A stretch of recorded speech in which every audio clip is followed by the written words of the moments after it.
What's up, everyone? Welcome back to my channel. Today we're diving into one of the most shocking controversies in music history, the time when John Lennon, at the height of Beatlemania, made a statement that sparked outrage across the world, especially in America. In 1966, Lennon said something that caused Beatles records to be burned, radio stations to ban their music, and created a PR nightmare that threatened their global popularity.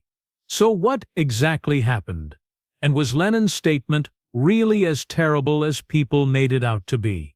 Let's dive into this fascinating piece of music history and explore the context, the consequences, and the complexity behind what became known as the Bigger Than Jesus controversy. In March 1966, London's Evening Standard newspaper published an interview with John Lennon conducted by journalist Maureen Cleave. The interview was part of a series called How Does a Beatle Live?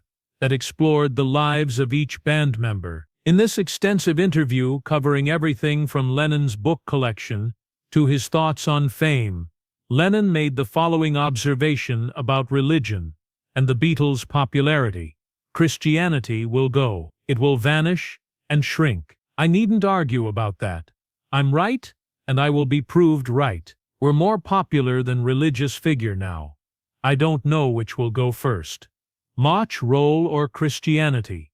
Religious figure was all right, but his disciples were thick and ordinary. It's them twisting it that ruins it for me. Now it's crucial to understand that in the UK, this statement barely caused a ripple. The interview was published, people read it, and life went on. The British audience, generally more secular at that time compared to Americans, didn't find the comment particularly shocking. Additionally, Lennon wasn't claiming anything particularly outlandish. Beatlemania was indeed a phenomenon of unprecedented scale. So why did this become such a massive controversy? 4 months later, in July 1966, an American teen magazine called Datebook republished the quote, but crucially, they took it out of context and featured it prominently on the cover. The timing couldn't have been worse. The Beatles were about to embark on what would be their final tour of the United States. The reaction in America, particularly across the Bible Belt in the southern states, was explosive. Radio stations announced they would no longer play Beatles music. WQI in Birmingham, Alabama led the charge, with DJ Tommy Charles declaring, "We just felt it was so absurd and sacrilegious that something ought to be done to show them they cannot get away with this sort of thing." Record burnings were organized in numerous cities. In Cleveland, the Reverend Thurman H. Babbs led his congregation in destroying Beatles albums, saying, "The Beatles have now set themselves up as idols above divine worship." The Ku Klux Klan nailed Beatles records to burning crosses. Death threats poured in as the band prepared for their U.S. tour. Various religious leaders condemned the group, with one calling them agents of the devil. As the controversy escalated, Beatles manager Brian Epstein tried damage control. He organized a press conference in Chicago where John Lennon would address the issue. Lennon, clearly taken aback by the intensity of the backlash, attempted to clarify his statements. "I'm not saying that we're better or greater, or comparing us with religious figures. I was simply pointing out that we are more popular than religious figures at the moment. I'm not saying we're greater or better. I'm sorry I said it. I never meant it to be a lousy anti-religious thing. I apologize if that will make you happy." When a reporter asked if he was a person of faith, Lennon replied, "I was not saying whatever they're saying I was saying. I'm sorry I said it. Really, I never meant it to be a lousy anti-religious thing. I didn't mean to stir up any argument. I wasn't knocking it or putting it down. I was just saying it as a fact, and it's true more for England than here." Looking at this objectively, there are several important things to consider. 1. Cultural context. Britain in the 1960s was experiencing significant secularization. Church attendance was declining rapidly, especially among young people. So when Lennon made his observation, He was speaking about a sociological reality in his home country. 2. Factual basis.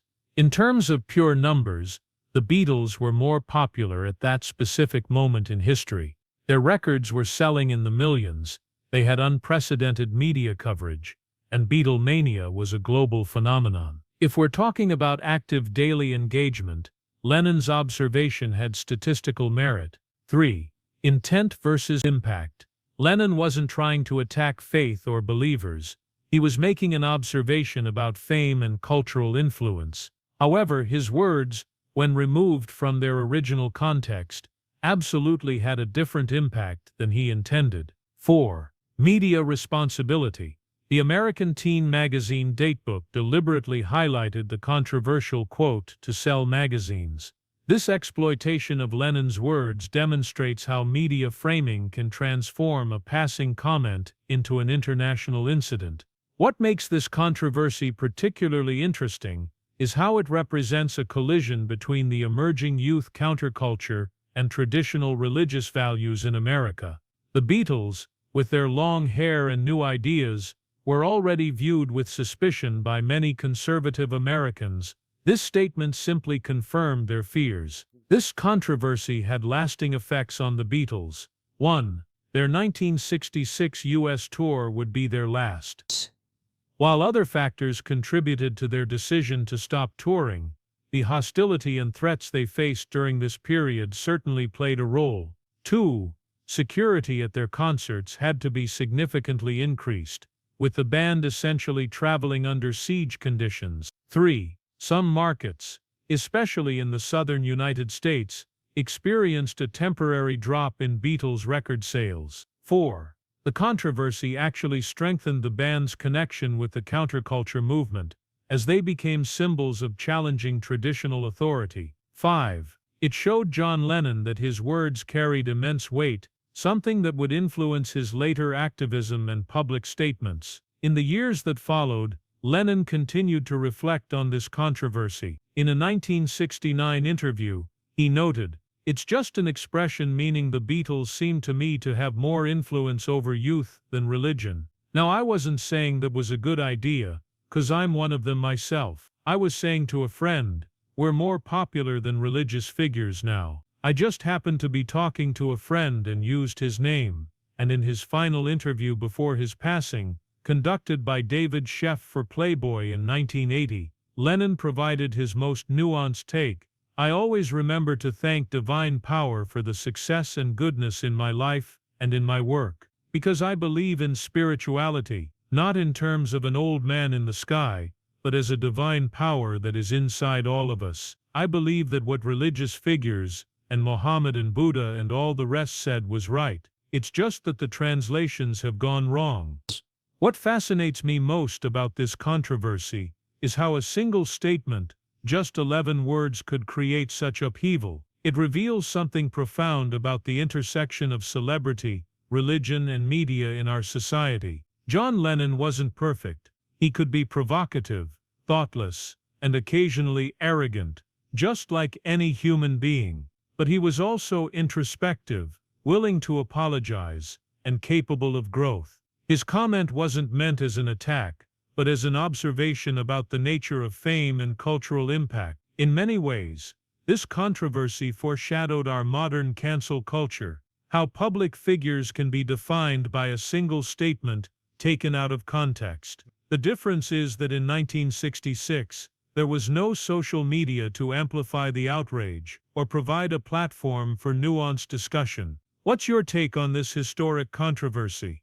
Do you think Lennon's statement was truly offensive, or was it blown out of proportion? Let me know your thoughts in the comments below. If you enjoyed this deep dive into music history, don't forget to like this video and subscribe for more content that explores the fascinating, controversial, and often misunderstood moments in pop culture history. Until next time, thanks for watching.